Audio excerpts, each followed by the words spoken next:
Y dice así Mateo 13, capítulo 24. Les refirió otra parábola diciendo, el reino de los cielos es asemejante a un hombre que sembró buena semilla en su campo. Pero mientras dormían los hombres, vino su enemigo y sembró cizaña entre el trigo y se fue. Y cuando salió la hierba y dio fruto, entonces apareció también la cizaña.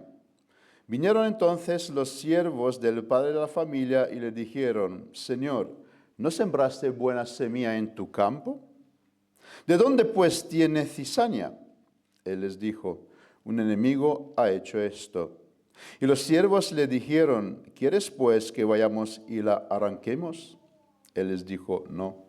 No sea que al arrancar la cizaña arranquéis también con ella el trigo. Dejad crecer juntamente lo uno y lo otro hasta la siega. Y al tiempo de la siega yo diré a los segadores, recoged primero la cizaña y atadla en manojos para quemarla, pero recoged el trigo en mi granero. Versículo 36.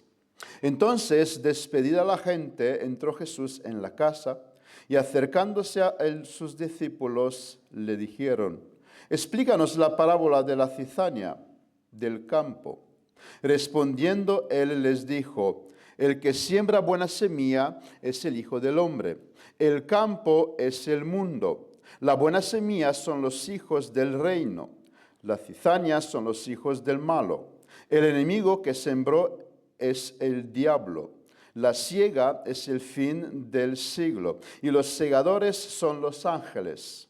De manera que como se arranca la cizaña y se quema en el fuego, así será en el fin de este siglo.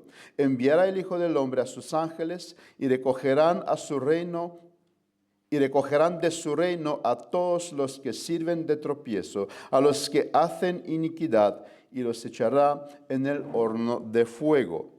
Ahí será el lloro y el crujir de dientes. Entonces los justos resplandecerán como el sol en el reino de su Padre. El que tiene oídos para oír, oiga. El filósofo alemán Nietzsche, aquel que dijo que Dios había muerto, también dijo que si Dios Todopoderoso controlaría a Satanás, es su cómplice. Y si no lo controla, entonces Dios no es todopoderoso. Esta afirmación viene de una mente entenebrecida, una mente que no ha sido iluminada por Dios. Y no es otra cosa que la insensatez humana.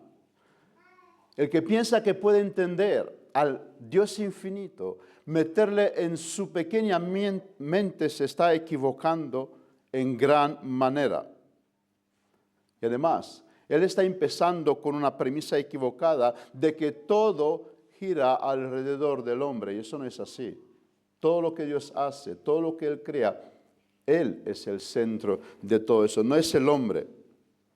Alguien dijo, no conozco a ningún ateo inteligente. La Biblia misma le llama al hombre que no cree en Dios, que no cree en Dios, necio. El ateo sabe que Dios existe. Su problema es un problema de falta de honestidad intelectual. Y sobre esto, él edifica su castillo, sobre esta falta de honestidad intelectual. Dios es todopoderoso. Dios controla a Satanás. Él desaprueba y condena todo lo que Satanás hace. Dios no le mandó a Satanás a hacer el mal que está haciendo. Es más, Satanás no puede hacer todo lo que él quiera. Vemos esto en la historia de Job. Dios le pone un límite a lo que Satanás puede hacer. Lo que este hombre, este filósofo, no pudo entender es que Dios tiene unos propósitos. Dios tiene un plan y Él cumplirá este plan. Y si este hombre no ha entendido el plan, es su problema. Pero no puede hacer tal afirmación. Dios usará incluso la maldad, incluso el pecado del hombre para cumplir estos propósitos. La primera pregunta del catecismo dice, ¿cuál es el fin principal del hombre? Y este hombre filósofo hubiera respondido, el bien del hombre, pero eso no es así. El fin principal del hombre es la gloria de Dios y que el hombre glorifique a Dios, que el hombre goce de Dios. Así que la parábola que nos ocupa hoy, espero que nos ayude a observar cómo trabaja Dios, cuál es la forma de trabajar de Dios. Y que nos dé pena personas así que hacen tal afirmaciones. Tanto la parábola del sembrador, que vimos la vez pasada, que también está al principio de este capítulo, como la parábola del trigo y la cizaña, tienen una peculiaridad de pertenecer a la categoría de las pocas parábolas a las cuales Jesús nos da el significado. Y alguien dijo que esta parábola nos plantea un gran problema. Por esto es una de las parábolas más mal interpretada, porque tiene un problema. ¿Y cuál es este gran problema? El gran problema es que no plantea ningún problema. Jesús nos explica qué significa esta parábola. Su enseñanza parece muy obvia, que los hijos de Dios vivirán juntos con los que no son hijos de Dios en este mundo. El mal estará al lado del bien hasta en un punto. Es lo que nos enseña esta parábola. Y aquí me viene en la mente los Amis, estas comunidades religiosas que se separaron del mundo, que tienen un estilo de vida peculiar. Y a la primera vista parece un poco digno de admiración. Y no digo que no tendrán buenas cosas. Pero la parábola nos enseña que los hijos del bien vivirán con los hijos del mal por un tiempo en el reino de los cielos. Tenemos que ser luz, ahí donde Dios nos ha puesto. Tenemos que alumbrar a este mundo. Tú y yo tenemos que predicarle el evangelio a nuestros compañeros de trabajo. Si no, nosotros, ¿quién? Así que una de las malas interpretaciones que estas personas han tomado de las Escrituras es separarse de este mundo. Decía que esta parábola ha sido mal interpretada, y una de las malas interpretaciones que se le ha dado es que, afirman ellos, esta parábola nos está diciendo que en la iglesia hay trigo y hay cizaña. Dentro de la iglesia, nos están diciendo estas personas, hay dos tipos de personas, pero Jesús no dice que en la iglesia hay dos tipos de personas. El campo es el mundo, nos explicó Jesús, no la iglesia. Es más, esta parábola le sigue a la parábola del sembrador que vimos la vez pasada. ¿Y qué vimos la vez pasada? Que había tres tipos de terreno en el cual cayó el evangelio, pero no dieron frutos. Podemos decir que en la iglesia hay cuatro tipos de terrenos en el cual fue sembrado el evangelio. Pero esta parábola no habla de lo que hay en la iglesia. Esta parábola nos habla de lo que hay en el mundo. Otra aplicación mala que se dio a esta parábola fue que no debemos sacar fuera de la iglesia a los malos. No debemos juzgar. La iglesia no debe tomar medidas contra aquellos que no andan bien. O sea, no se debe aplicar disciplina, dicen ellos, que leen esta parábola y la interpretan de mal manera. Eso no es así, porque vemos a Pablo dándole directrices a las iglesias. Sacáis fuera este mal de entre vosotros. ¿Qué nos enseña entonces esta parábola? Hasta un cierto punto vemos unas cuantas similitudes con la parábola que vimos la vez pasada. Tenemos un campo, tenemos un sembrador, tenemos una semilla, una producción y un maligno. Pero sin embargo hay diferencias. En primer caso, el maligno arrebata la semilla. En el segundo caso, el maligno siembra su semilla. En el primer caso, el énfasis lo tenemos en los tipos de terrenos. En el segundo caso, el énfasis lo tenemos en el maligno.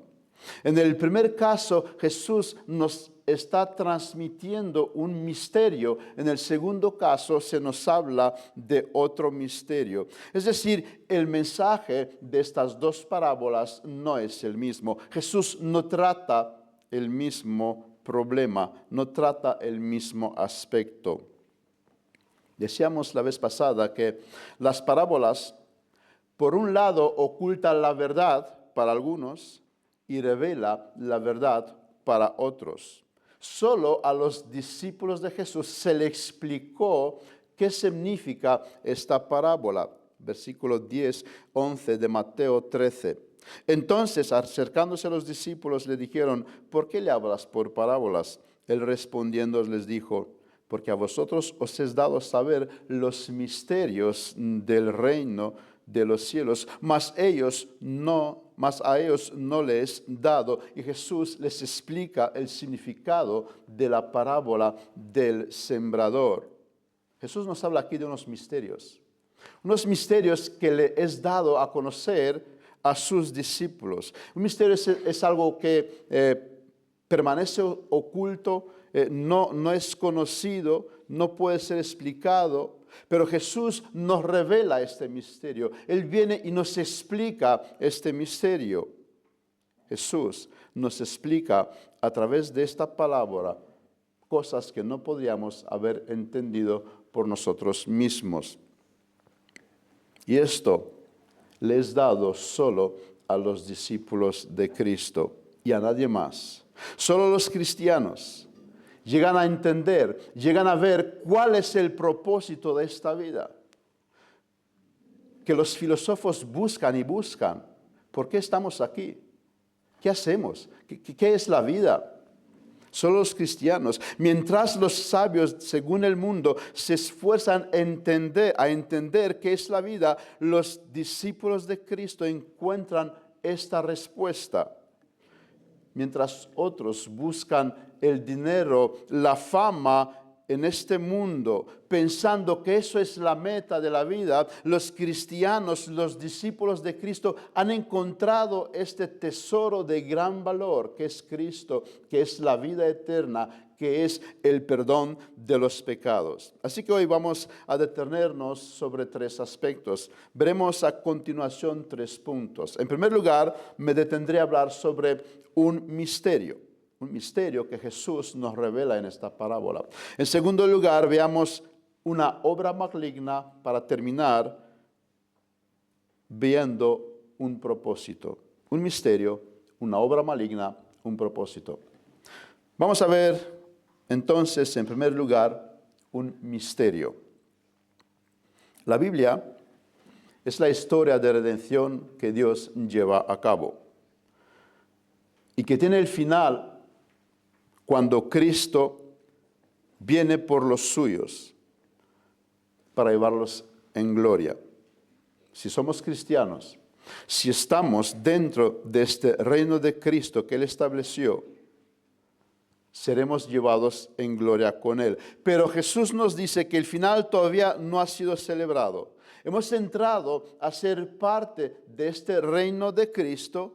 Estamos en el ya, pero todavía no como lo definieron los teólogos. Tenemos la vida eterna, pero todavía no disfrutamos de todo lo que implica la vida eterna. Nosotros, que nos tocó a vivir 20 siglos después de que Jesús estuvo en la tierra, tenemos un mayor entendimiento que tenían en aquel momento los discípulos. Nosotros conocemos, podríamos decir, más que conocían los discípulos. Vamos a hacer un ejercicio y olvidemos por un momento de lo que sabemos y vamos a ponernos por un momento en lugar de esos discípulos. Vamos por un momento en Mateo 3. Aquí tenemos a Juan el Bautista.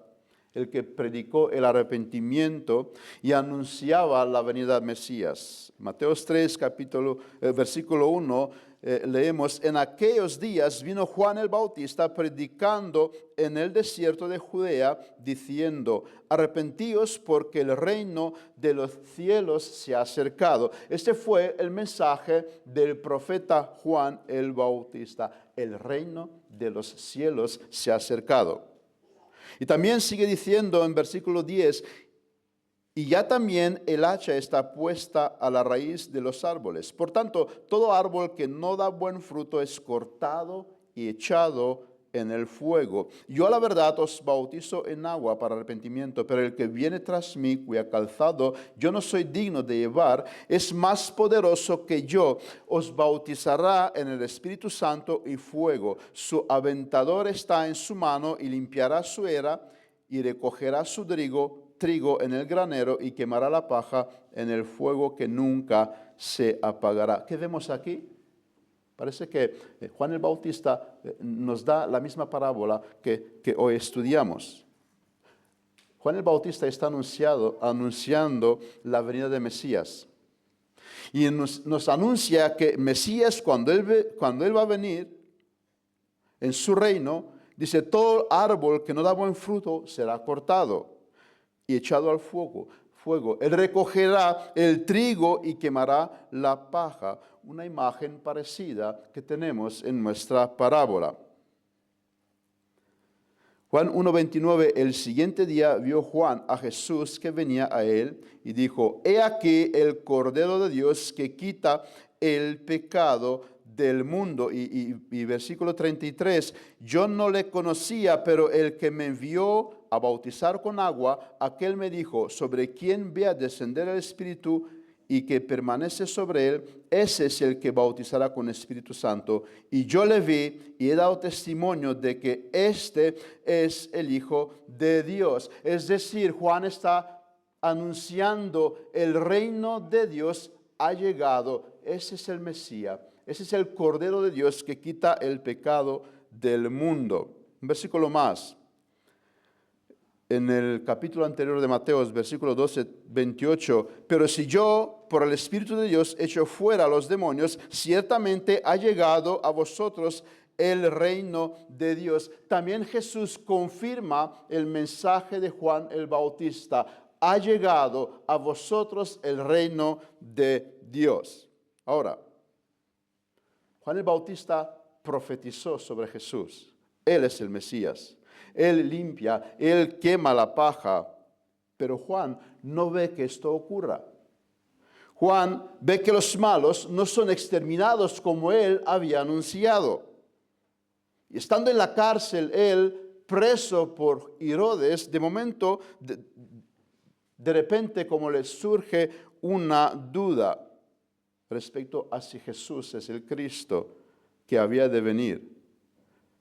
Como que en la mente de Juan algo no cuadra. Está aquí el reino de los cielos, pero yo estoy en la cárcel.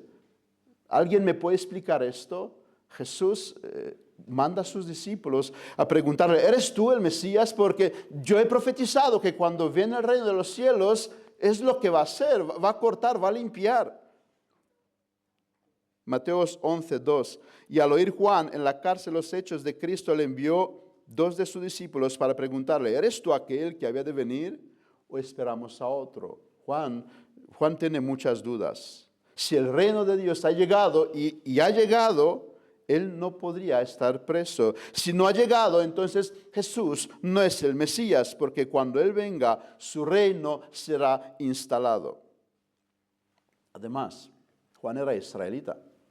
Juan conocía bien la historia de Israel. Sus padres eran temerosos de Dios, gente piadosas. Juan sabía que Dios exterminó a los enemigos de Israel cuando llegaron en Canaán. Y no solamente esto. En muchas situaciones, Dios quitó del medio a los enemigos de Israel. En cambio, cuando ve que el reino de los cielos ha llegado y los malos siguen con vida, surge dudas en la mente de Juan. Juan necesita una explicación, y no solo él, los discípulos, porque no olvidemos parte de los discípulos de Cristo eran discípulos de Juan por un tiempo. Ellos habían escuchado este mensaje de Juan. Y la explicación que Jesús nos da en esta parábola es que el reino de Cristo se va a instalar en dos etapas. La primera etapa es la etapa de la siembra y la segunda, la etapa de la cosecha. Y Juan necesita recibir esta explicación porque Juan no había entendido eso. Por eso decía, nosotros tenemos más conocimiento que los discípulos en aquel tiempo. El reino de los cielos sí que se había instalado, pero está en la primera fase. Está dentro de los corazones de los hombres. Los demás no lo pueden ver, pero sí los que están dentro pueden ver que Jesús es el Cristo. Jesús es el Cordero de Dios que quita el pecado del mundo. El mundo no lo va a entender. El mundo se va a burlar de ellos. El mundo no ve este reino de los cielos porque está dentro de los corazones de los creyentes. Y si alguien que no pertenece a este reino no sabe de lo que... Si alguien que no pertenece a este reino no sabe de qué estoy hablando, no sabe qué significa entrar en el reino de los cielos, y es mucho más que abrazar el cristianismo. Pablo lo explica de esta manera en Efesios 2:6. Y juntamente con él nos resucitó y asimismo nos hizo sentar en los lugares celestiales con Cristo Jesús. ¿Sabes de qué estoy hablando? ¿Sabes qué significa esto? Sentarte en los lugares celestiales con Jesús.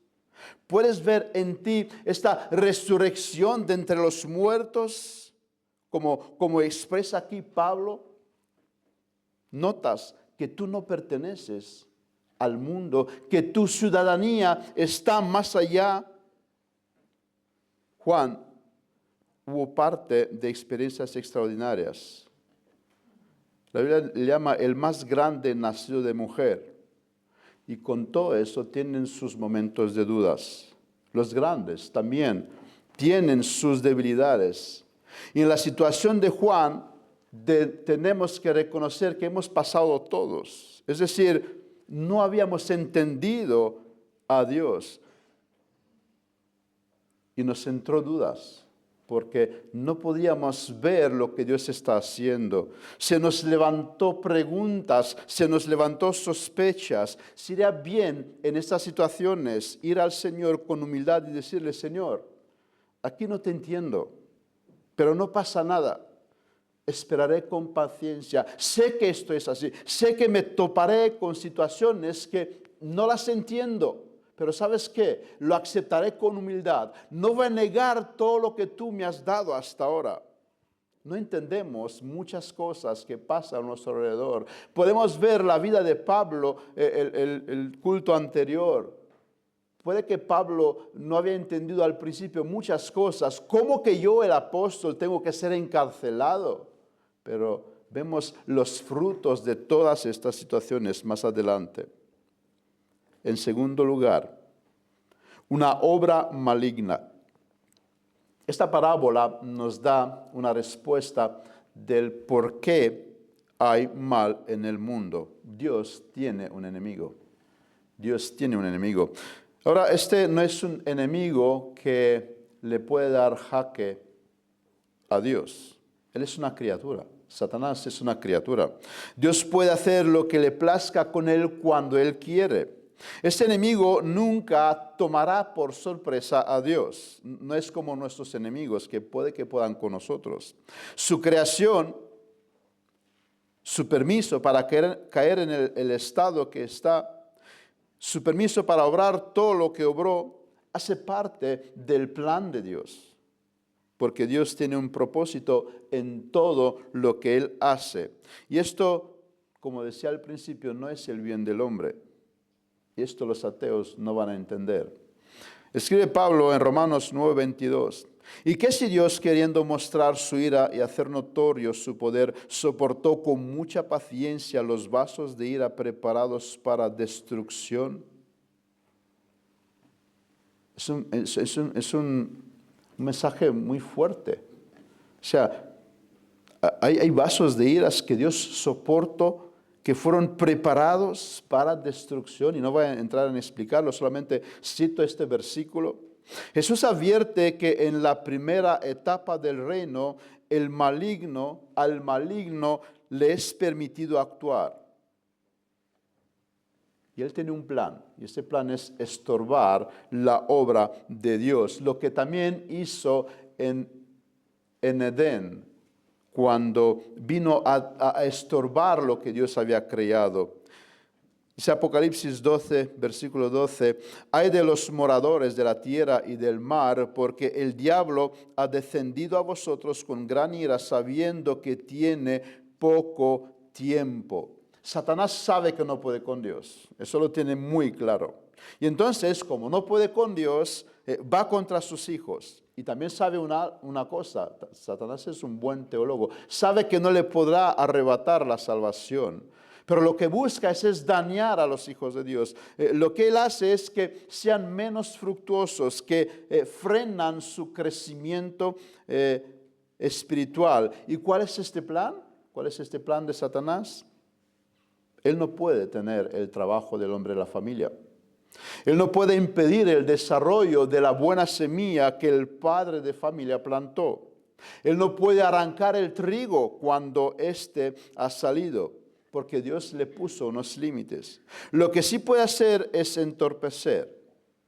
Él no podrá parar el fin, pero sí estorbar el proceso. Él podrá estorbar el avance del evangelio y a esto se dedica. Esa es la historia y esta será hasta que Cristo venga. Satanás, el enemigo de Dios, trabajando en estorbar la obra de Cristo. Es esto lo que Jesús nos transmite a través de esta parábola. ¿Y cómo lo hace? En primer lugar, una obra de imitación. Él también sembra su semilla. Imita la obra que Dios está haciendo con los suyos. La cizaña, por un tiempo, es una planta que se parece mucho al trigo. Efectivamente, dirá Satanás, tienes que creer en Dios. Efectivamente. La Biblia es verdadera. Tienes que ser cristiano. Ahora, no importa de cuál manera, que sea católico, que sea ortodoxo, testigo de Jehová, carismático, mormón, da igual. Es más, si podíamos hacer paz entre todos y no haber tanta guerra, tanta lucha entre nosotros, sería estupendo. Ese es el mensaje de Satanás. Él siembra esta semilla. Existe Dios. Claro que existe Dios. Este mundo no pudo haber aparecido solo. Pero ¿sabes qué? Da igual donde te congregas, da igual lo que tú crees. Dios es bueno, Dios es misericordioso y se queda solamente con esto. ¿Por qué hay tantas religiones? Se nos pregunta a veces. Esta parábola nos ofrece una respuesta a esta pregunta. En un sermón pasado hablaba de la Biblia y mencioné el Corán. Y lo digo ahora en el contexto de esta parábola. El Corán no es un producto humano, es el producto de Satanás. Un hombre no puede crear una religión como el Islam y dar para ser creída en el mundo, como decía de la Biblia, que es una obra de Dios. Satanás llevó a cabo esta obra de engañar a las personas con esta obra tan tremenda que hizo. El Islam no es otra cosa que esa obra maligna de Satanás que él llevó a cabo. Pero no solo esto. Las sectas no son otra cosa que esta obra maligna que Satanás hace competir con el Evangelio. Él consiguió engañar a muchos, consiguió engañar a sus líderes y estos a su turno por un buen sueldo, por un buen salario. Algunos he escuchado, tiene jet privados, tiene grandes mansiones. Eso la paga de Satanás. ¿Quieres servir el campo de Satanás? Él te paga muy bien, pero esta paga no lo puede llevar contigo en el ataúd. Cuando Hablo con ellos, con estas personas engañadas. Te das cuenta que están muy lejos de la verdad del Evangelio. Ellos dicen ser cristianos, seguir algunas normas, pero el reino de los cielos no está en su corazón. No saben cuál es el verdadero mensaje de Cristo, y su fin, nos anuncia Jesús aquí, será el fuego eterno, será el lloro y el crujir de los dientes. Ellos no saben que están engañados, porque se han dejado engañados, porque no han buscado la verdad. Piensan que van bien, pero es una obra satánica. Esto hace que el mensaje del Evangelio avance con más dificultad, que muchos rechacen este mensaje del Evangelio por la culpa de esta obra de engaño. En estos momentos en Rumanía hay diversos escándalos en el seno de algunas iglesias. Corrupción en la iglesia católica de miles y cientos de miles de euros. En la iglesia pentecostal, homosexualidad. Tráfico de droga en otro movimiento pentecostal independiente. ¿Y qué hace todo esto? No hace otra cosa que contribuir al estorbo del avance del Evangelio.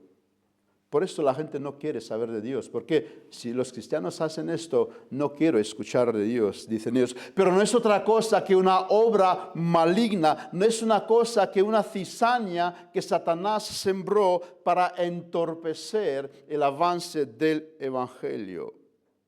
No tienes que seguir una religión, se escucha por algunos. Puedes ser buen cristiano en tu casa, teme a Dios en tu casa. ¿Has escuchado este mensaje? Tiene origen en Satanás, porque Cristo estableció su iglesia. En segundo lugar, la obra de Satanás es una obra que tiene un engaño sutil, muy sutil. Nos dice la parábola que nadie ha visto cuando el maligno sembró esta semilla. Fue un trabajo de noche para no ser visto, un trabajo que al principio nadie lo notó. Es difícil de detectar, diría casi imposible, y fue descubierto mucho más tarde. De hecho, muchos se darán cuenta en el día al final que fueron fruto del engaño de Satanás, que creyeron las mentiras de Satanás. Los siervos del padre de familia sí se dieron cuenta después de un tiempo.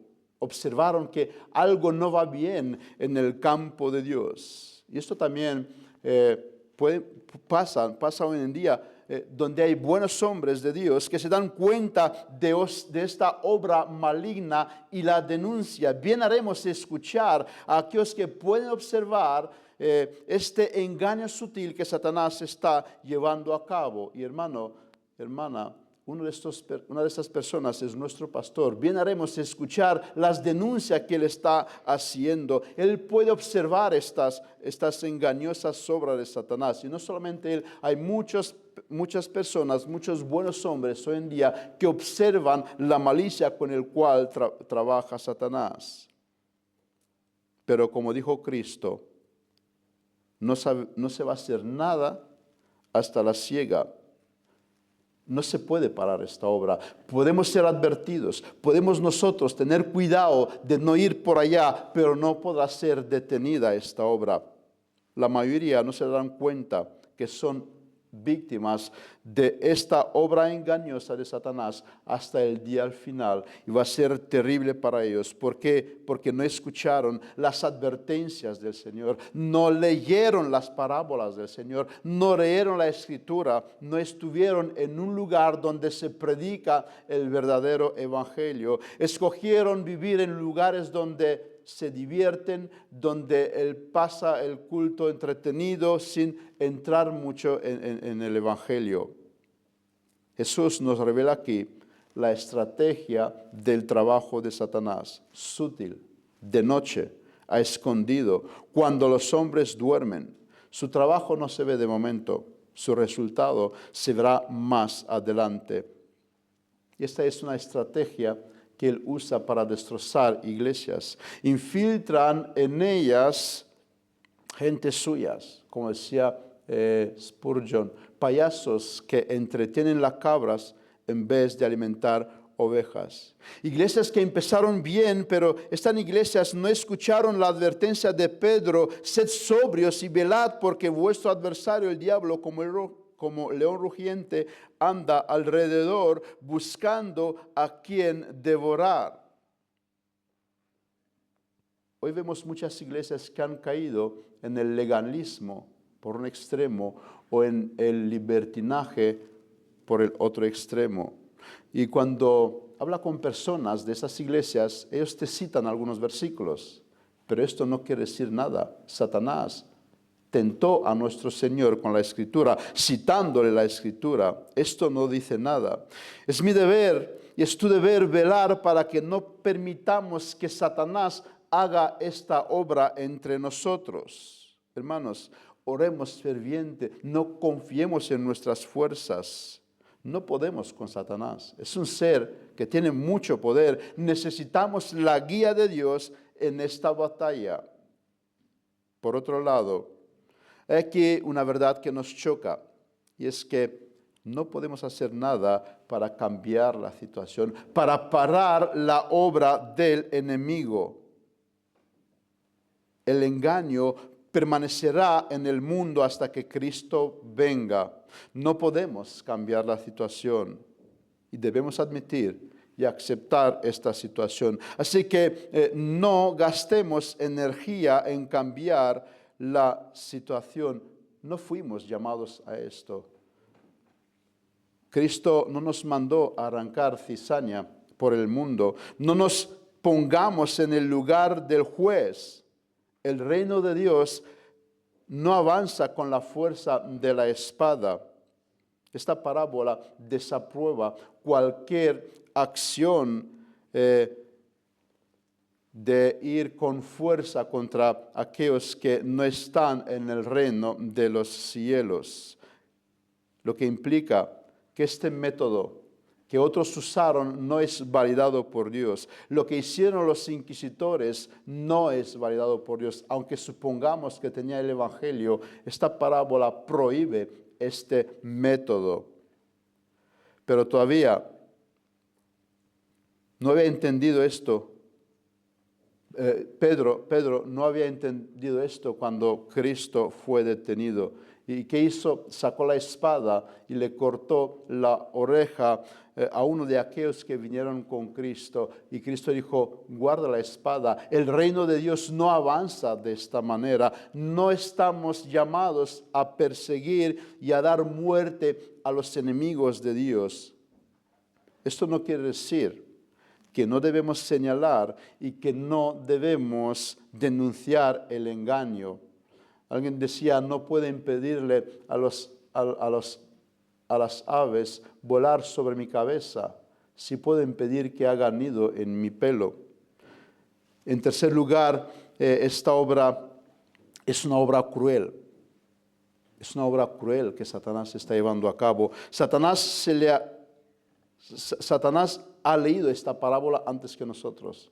Posiblemente lo han escuchado en original cuando Jesús lo dijo. ¿Y qué es lo que él hace?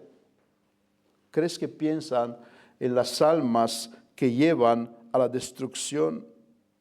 ¿Crees que Satanás tiene compasión por las almas? Te digo que no. Su objetivo, decía Cristo, es hurtar, es matar, es destruir. Este es el propósito de Satanás. Él no tiene una gota de compasión. Satanás es un amo cruel. Por esto su obra es una obra cruel. Jesús nos describe en esta parábola cómo es Satanás. Algunos hombres se acercaron a esta maldad durante la historia, pero nadie se acercó a ser como Satanás, porque Dios también, una de sus obras es restringir el mal en el hombre. Pero si esto no ocurriría, seríamos como Satanás, porque nosotros somos seres caídos. Somos seres caídos. la gente pregunta, ¿cómo alguien puede ser tan cruel como Hitler, como Stalin, como Kim Jong-un? La pregunta mejor formulada es, ¿cómo nosotros no somos como ellos? ¿Por qué Dios ha restringido este mal en nosotros? Porque somos seres caídos y gracias a Dios que Él restringe el mal. Pero Satanás nos muestra lo que es capaz de hacer aquel que no está restringido por Dios. Lo que es capaz de hacer lo malo cuando Dios no lo restringe. Es cruel lo que Satanás está haciendo. Esta crueldad está en todos nosotros, pero gracias a Dios que Él la restringió. Dios a veces retira su mano y permite a algunos hacer que nosotros no estaríamos capaces, pero no porque nosotros somos así, sino porque Dios interviene y no nos permite hacer todo lo malo de lo que somos capaces de hacer. Se dice que la oscuridad no existe, sino la falta de luz. De la misma manera, el mal es la ausencia del bien. Ahí donde no hay Dios, es el mal. El hombre ha visto lo que pasa cuando Dios se retira por completo. En tercer lugar, y en último lugar, veamos en esta parábola un propósito. Jesús nos habla de aquí que hay un propósito por el cual Dios permite que Satanás actúe. En mi adolescencia recuerdo mis padres me llevaban al campo, ellos cultivaban maíz y cuando la planta empezaba a salir, tenemos que ir con una azada y cortar las hierbas, porque estas le quitaba el agua al maíz. Y esto lo hacíamos 2 veces en la temporada. Ahora la tecnología ha avanzado, ya no se hace de esta manera, pero en el caso del trigo esto no se hace así. Antiguamente el agricultor tenía que ir por el campo y arrancaba las hierbas, pero cuando él arrancaba estas hierbas también arrancaba parte del trigo. Ahora también la tecnología avanzada se está dándole herbicidas que matan a estas malas hierbas. Bueno, pues ¿qué ocurre en el campo de Dios? ¿Qué ocurre en el campo de Cristo? ¿Qué ocurre ahí donde es sembrado el evangelio de Cristo? Todo agricultor sabe que hay que exterminar esta mala hierba. Pero parece que en el campo de Dios las cosas son hechas de otra manera. Él no guarda este patrón. Ni se corta, ni se arranca, ni es herbicidado el campo. No se busca la exterminación de los malos. La cizaña se queda ahí hasta la cosecha. Y entonces es cuando es arrancada y es quemada. Y esto parece que no le cuadra a los siervos de este hombre. Versículo 28, y los siervos le dijeron, ¿quieres pues que vayamos y la arranquemos? Lo normal para ellos era hacer esto. Pero ¿qué hubiera pasado si hubiera hecho esto? Jesús nos dice, fue bueno que antes de hacer esta cosa, ellos consultaron al padre de la familia. Y aquí tenemos y aprendemos una lección. Cosa que muchos cristianos no han aprendido, no han entendido, y debo reconocer que yo también me incluyo. Hay situaciones cuando actuamos sin consultar con Dios. Actuamos como bien creemos nosotros que debemos hacerlo, y las consecuencias pueden ser desastrosas. Actuamos por impulso, sin pensar, sin observar lo que puede pasar en el futuro. Estamos en la época de las redes. Es un lugar donde como que nos sentimos con mucha fuerza, mucho poder. Tenemos un coraje que si teníamos la persona delante a la que escribimos, no teníamos esta fuerza. No sé, algo raro que pasa con las redes. Y vemos algo que no estamos de acuerdo y empezamos a arrancar cizaña por ahí y por allá. ¿Y cuál es el resultado? Que también destrozamos lo bueno. Deberíamos tener más cuidado y pensar antes de actuar, y me incluyo y reconozco que he pecado de esta manera, a tratar de arrancar cizaña por donde yo veía cizaña, y eso no es bueno. Habrá situaciones cuando parece que le decimos nosotros a Dios lo que tiene que hacer. Le sugerimos a Dios, Dios, tendrás que hacer esto. ¿Quieres que hagamos esto? Si esto le pasa a los cristianos, imagínate cuánto más a los incrédulos. El hombre razona de una manera diferente que Dios. Si Dios existe, ¿por qué no detiene el mal? Es una de las preguntas con la cual muchas veces me he encontrado. ¿Por qué Dios no detiene el mal?, pregunta el hombre. En Lucas leemos una situación cuando los discípulos también estuvieron tentados a hacer esto. 9:52, cuando envió mensajeros delante de él, los cuales fueron y entraron en una aldea de los samaritanos para hacer los preparativos. Mas dice que estos samaritanos no lo recibieron, y entonces Juan y Jacob dijeron, Señor, ¿quieres que mandemos que desciendan fuego del cielo como hizo Elías y lo consuman? Es lo que hubieran hecho los discípulos de Cristo. Vamos a terminar con esta cizaña. Los discípulos todavía no han entendido una cosa. No habían entendido que el Hijo del Hombre no ha venido para perder las almas, sino que el Hijo del Hombre ha venido para salvar. Juan Bautista, tienes que entender una cosa, en el tiempo de la siega es el tiempo de la salvación. Hay trigo que podría ser arrancado si actuamos de una u otra manera aquí. Algo que nos enseña esta parábola es que la mente del Señor no es como nuestra mente. La primera etapa del reino es para salvar almas, no es para perder almas. ¿Qué hubiera pasado si Pablo hubiera sido arrancado de este mundo antes de ser convertido? Seguramente los cristianos se hubieran alegrado, se hubiera acabado la persecución que tenían por ahí. Pero Dios tenía en su mente otro plan. ¿Y qué plan?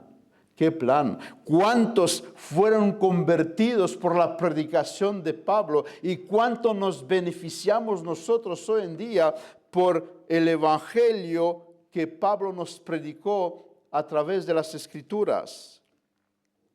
¿Cuántos hoy no son convertidos leyendo estos escritos que Dios le dio a Pablo? Dios tenía otro plan. Bien haremos en observar el panorama de la salvación, no el momento. Nos hubiera gustado que las cosas sean de otra manera, pero no es el plan de Dios. Jesús nos invita hoy a mirar el futuro, no el presente, porque el reino de los cielos no se limita al presente, sino que avanza hacia la segunda etapa. El presente puede que no nos gusta. Si nosotros fuéramos Dios, puede que hubiéramos hecho las cosas de otra manera. Hubiéramos quitado el sueldo a los políticos que vayan a trabajar en lo privado. Puede que quitaríamos el dinero a la Iglesia Católica, que se lo paga de su bolsillo, que no tengo que pagar yo su religión, ¿no? O poníamos a Abascal de presidente. Podríamos que hacer muchas otras cosas, pero Jesús nos enseña, es el tiempo de siembra, es tiempo de salvar. No es tiempo de quemar paja, no es tiempo de arrancar cizaña, porque podríamos arrancar trigo y otras muchas cosas, pero Dios no lo hace. ¿Por qué? En primer lugar, nos dice Mateo, no sea que arrancar la cizaña, arranquéis también con ella el trigo, porque sus propósitos no están en los presentes, sino en el futuro. Si actuamos de una manera, podríamos hacer mucho daño para en el futuro. Intervenir ahora, les dice el padre de familia a los siervos, causará que parte del trigo sea arrancado. Parte del trigo sea arrancado. Miles se convirtieron en tiempos de guerra, en tiempos de hambre, en tiempos de crisis, en lugares como en la cárcel, porque lo que importa no es la comodidad del hombre, lo que importa es la salvación de las almas de los hombres, y Jesús vino a traer salvación para los hombres. Así que no importa por lo que pasamos, lo que importa es tener el alma en el reino de los cielos. Hermanos, no perdamos de vista este aspecto. Habrá situaciones cuando seríamos tentados a accionar como Juan y como Jacobo. No debemos dejarnos guiados por tal espíritu. No es un buen espíritu. Jesús los reprende. No es el espíritu que Cristo quiere que tengamos, sino lo que dice Pablo en Timoteo 2:25, con mansedumbre corregir a los que se oponen, por si quizás Dios le conceda que se arrepienta. Mira tu vida. Miremos nuestra vida. Hubo un tiempo cuando éramos cizaña y no trigo. ¿Te hubiera gustado ser arrancado? ¿Te hubiera gustado que Dios te extermine, ya que producías posiblemente un estorbo para los cristianos? Yo sé que no tenemos la paciencia del Señor ni la longanimidad que Él tiene, pero esforcémonos, hermanos. Yo sé que nos molesta la situación de tener que soportar esta cizaña que está a nuestro lado, pero no perdamos de vista el fin. Nosotros un tiempo fuimos estas cizañas, otros nos soportaron a nosotros. Habíamos provocado molestia a muchos cristianos a nuestro alrededor. En segundo lugar, todavía no ha llegado el día del juicio.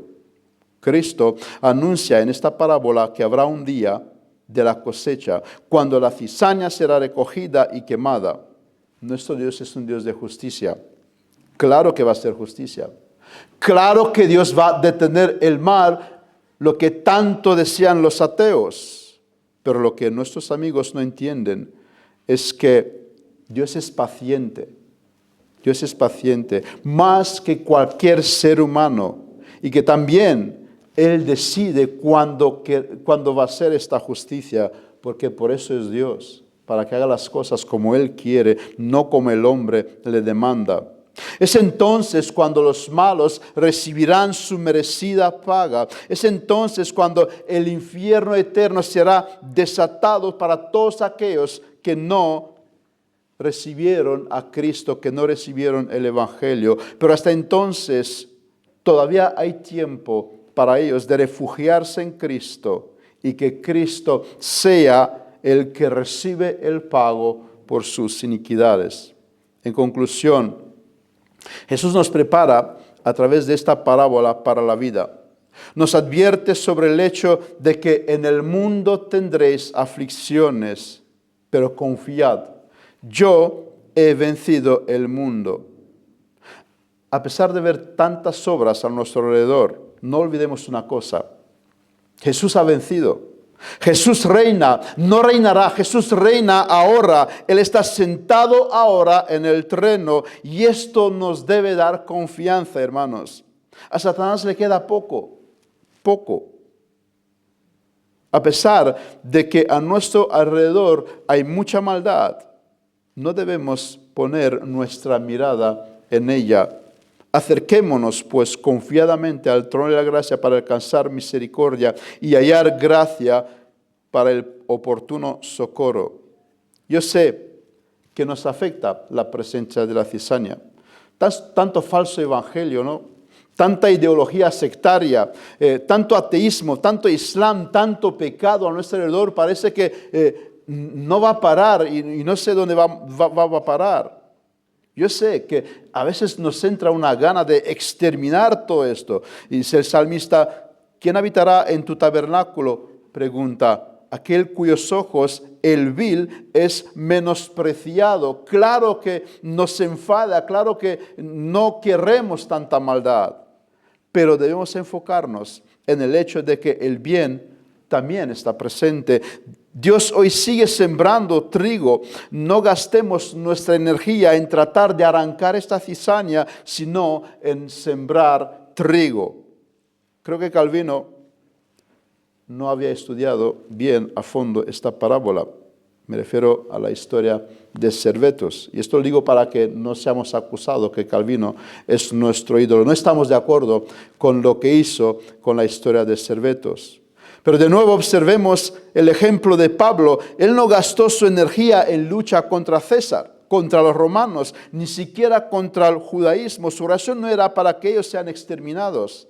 Él se dedicó a la siembra, a predicar el Evangelio, a sembrar el Evangelio. Jesús, en su oración de Juan 17, no ora para que el mal sea quitado, sino para que seamos guardados del mal.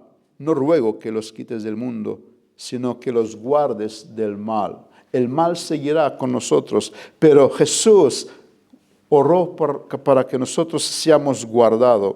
Y en estos días, meditando en la situación de nuestra iglesia, el hecho de que no podemos reunirnos en el local del culto habitual que tenemos, es una situación incómoda.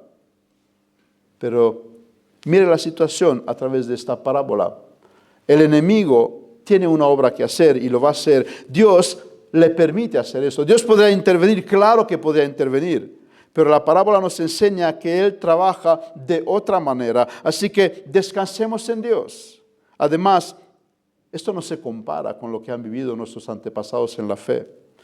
Otra lección que aprendemos es que el mal y el bien avanzan y son imparables. Esto nos enseña la parábola. El mal no puede detener el bien y el bien tampoco puede exterminar el mal.